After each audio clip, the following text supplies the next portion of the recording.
Arab രാഷ്ട്രങ്ങൾ മുന്നോട്ട് വെച്ച ഗാസ പുനർനിർമ്മാണ നിർദ്ദേശം തള്ളി യുഎസ് പ്രസിഡന്റ് ഡൊണാൾഡ് ട്രംപ്.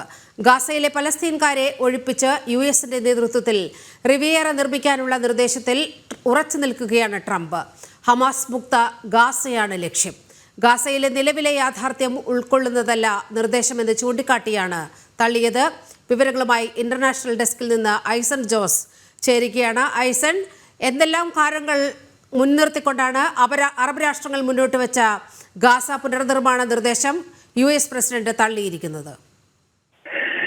നീലിമ, തീർച്ചയായും ഗാസയുടെ പുനർനിർമ്മാണം മൂന്നാം ഘട്ട വെടിനിർത്തലിനോടനുബന്ധിച്ചാണ് നടക്കേണ്ടത്. ഇതിനു വേണ്ടിയുള്ള ഫണ്ട് അല്ലെങ്കിൽ അതിനുള്ള മുന്നൊരുക്കങ്ങൾ നടത്തേണ്ടതും അതിന് നേതൃത്വം നൽകേണ്ടതും ആരെ എന്ന രീതിയിലുള്ള ചർച്ചകൾ പുരോഗമിക്കുന്നതിനിടെയാണ് ട്രംപ് വളരെ കൃത്യമായി ഗാസയിലെ ജനങ്ങളെ പൂർണ്ണമായും ഗാസ മുഴുവനും ഏറ്റെടുക്കുകയും അവിടെ ഒരു റിവേറ, അതായത് കടലോര വിശ്രമ കേന്ദ്രത്തിന് തുല്യമായ സമാധാനപൂർണമായ ഒരു കേന്ദ്രം സ്ഥാപിക്കുമെന്ന് അദ്ദേഹം വ്യക്തമായി പറയുകയും ചെയ്തത്.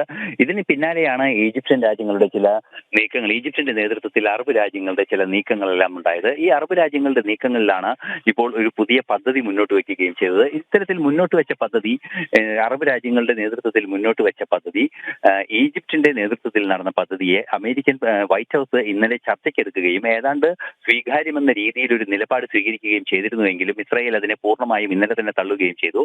തുടർന്നാണ് ഇന്നും അത് പൂർണ്ണമായും തള്ളിയത്. കാരണം ഈജിപ്തിന്റെ നേതൃത്വത്തിൽ അറബ് രാജ്യങ്ങളുടെ ഒരു കൂട്ടായ്മ ഗാസയെ പുനർനിർമ്മിക്കാനുള്ള ഉത്തരവാദിത്വം ഏറ്റെടുക്കുകയാണെങ്കിൽ വീണ്ടും ഹമാസ് അവിടെ അധികാരത്തിൽ വരാനുള്ള അല്ലെങ്കിൽ ഹമാസിന്റെ നിയന്ത്രണത്തിലാകാനുള്ള സാധ്യത തള്ളിക്കളയാനാവില്ല എന്ന യാഥാർത്ഥ്യം ഉൾക്കൊണ്ടുകൊണ്ടാണ് ഇത്തരം ഒരു നീക്കത്തിന് ട്രംപ് മുന്നോട്ട് വന്നിരിക്കുന്നത് എന്നാണ് മനസ്സിലാക്കാൻ സാധിക്കുന്നത്. ട്രംപ് പറയുന്നത് ഹമാസിനെ ഒരു തരത്തിലും ഒരു മിലീഷ്യയായോ അല്ലാത്ത സംവിധാനങ്ങളായോ അവിടെ നിലനിർത്താൻ സാധിക്കില്ല.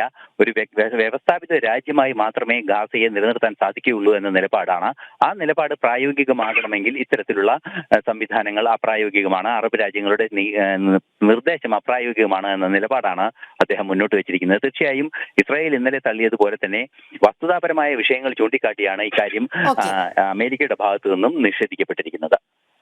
ശരി, ഐസനാണ് വിവരങ്ങൾ നൽകിയത്.